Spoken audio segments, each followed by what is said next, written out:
Assalamualaikum warahmatullahi wabarakatuh. Alhamdulillahi rabbil alamin. Hadana li hadha wa ma kunna laula an hadana Allah.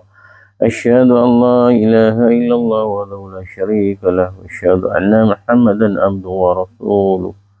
Amma ba'du. Pemirsa rahimakumullah. Marilah kita lanjutkan dengan membaca kitab Riyadhus Shalihin dengan bab ziarah dan bergaul dengan para orang yang soleh dan mengharap doa mereka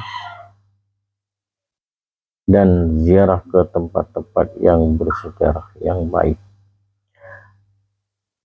Pemirsa rahimahullah, ziarah ini diartikan yaitu mengunjungi suatu tempat atau mengunjungi saudara yang soleh kita untuk bersilaturahmi.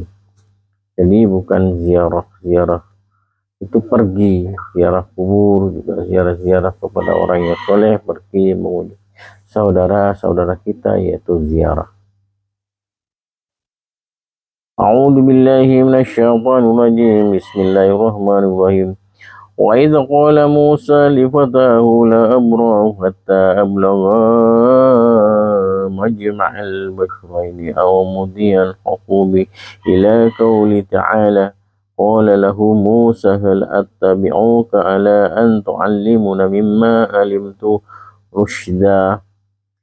Ingatlah ketika Musa berkata kepada pelayannya, saya tidak akan berhenti sehingga saya sampai ke Majmal Bahrain, atau saya akan berjalan terus sahabat sewindu.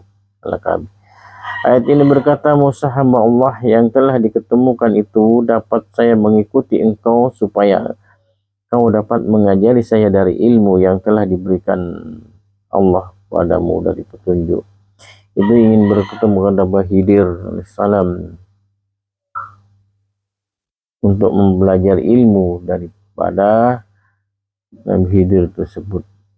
Wa qala ta'ala wasyabir nafsaka ma'al ladzina yad'una rabbahum bil ghada'i wal 'ashi yuriduna wajhah. Sabarkanlah dirimu bergaul dengan orang yang selalu berdoa pada Tuhan pagi sore karena mengharap keridhaan Allah semata-mata. Jadi marilah kita semua bersabar dan mengunjungi orang-orang yang selalu berdoa dan minta ampunan kepada Allah Subhanahu wa taala pagi dan sore. Jangan sebagai bergaul kepada orang yang tidak memperhatikan kepada hanya kepentingan semata, tapi tidak ridha dan tidak ikhlas kepada Allah Subhanahu wa taala. Tidak, kita diperbolehkan untuk meninggalkannya ini. Dari hadis pertama, yaitu Abu Bakar mengajak Umar, kami berziarah ke rumah Ummu Aiman. Sebagaimana Rasulullah sering berziarah kepada, dan ketika telah sampai ke rumah Ummu Aiman, mendadak Ummu Aiman menangis. Maka bertanya kedua orang itu, mengapa kau menangis? Tidaklah kau mengerti bahwa yang disediakan oleh Allah untuk Rasulullah lebih baik? Jawab Ummu Aiman, saya tidak menangis karena itu, saya mengerti dan yang di sisi Allah jauh lebih baik untuk Nabi, tetapi saya menangis karena wahyu kini telah berhenti dari langit. Kalimat ini sangat memulihkan hati keduanya sehingga sama-sama menangis. Jadi dia menangis bukan karena apa, tetapi Allah. Nangis karena Allah sudah berhenti menurunkan wahyu karena Nabi sudah tiada. Sebab hubungan dari langit telah putus dan matinya dari Nabi Muhammad SAW. Nomor 2, Abu Hurairah bersabda, ada seorang berziarah kepada temannya di suatu dusun, maka Allah menyuruh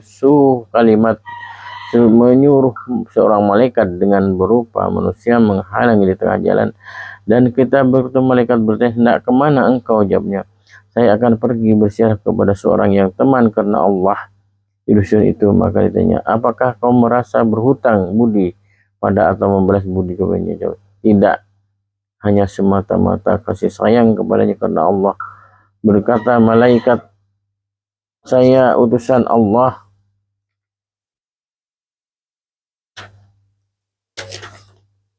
kepadamu bahwa Allah kasih kepadamu sebagai kamu kasih sayang kepada temannya karena Allah. Dia berjalan jauh dengan menempuh, dulu tidak ada kendaraan, dengan berjalan jauh berkilo-kilo hanya ingin bertemu kepada temannya itu karena Allah.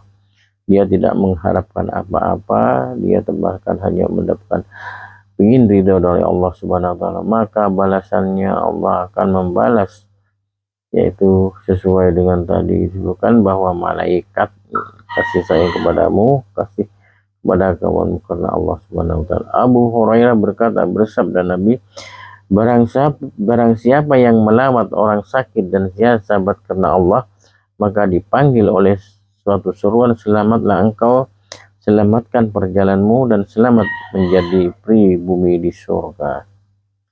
Abu Musa al-Asy'ari berkata, bersabda Nabi, sebenarnya perumpamaan sahabat yang baik dan sahabat yang buruk itu bagaikan pembawa misik kasturi meniup api, maka pembawa misik adalah memberikan kepadamu atau membeli padanya, atau kau mendapat bau harum daripadanya. Adapun meniup api, kalau tidak membakar pakaian, maka kau akan mendapat bau busuknya daripadanya.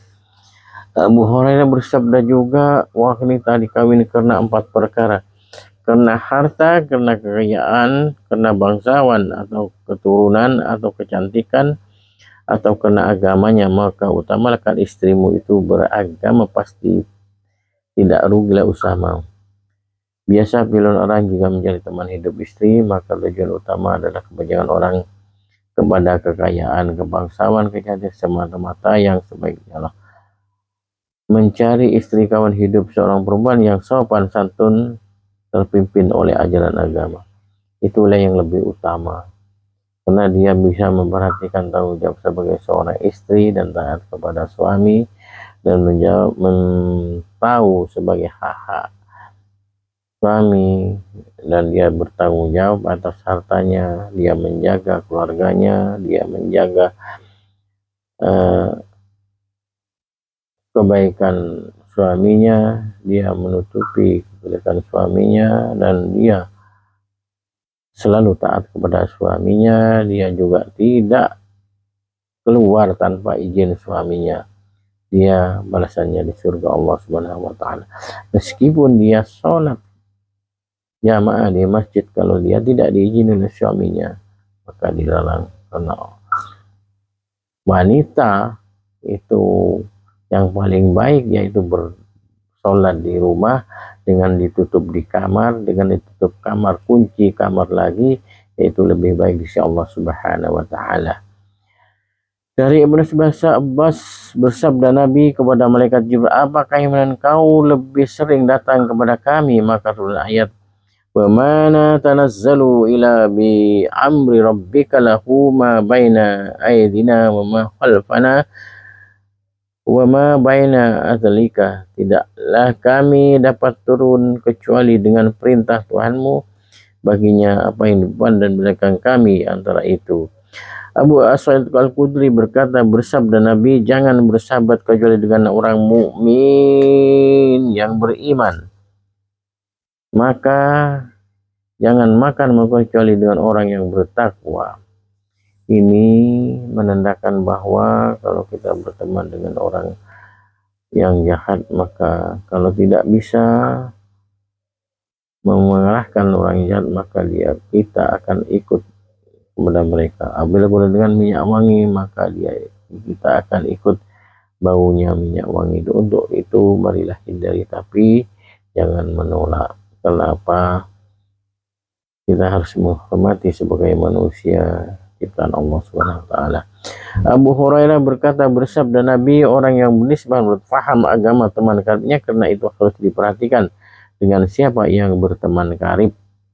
Berteman karib, bersahabat karib namanya. Kita harus hati-hati untuk menjaga. Kalau bersahabat karib diantaranya yaitu harus kita membawa kepada kebaikan hidup di dunia maupun di akhirat.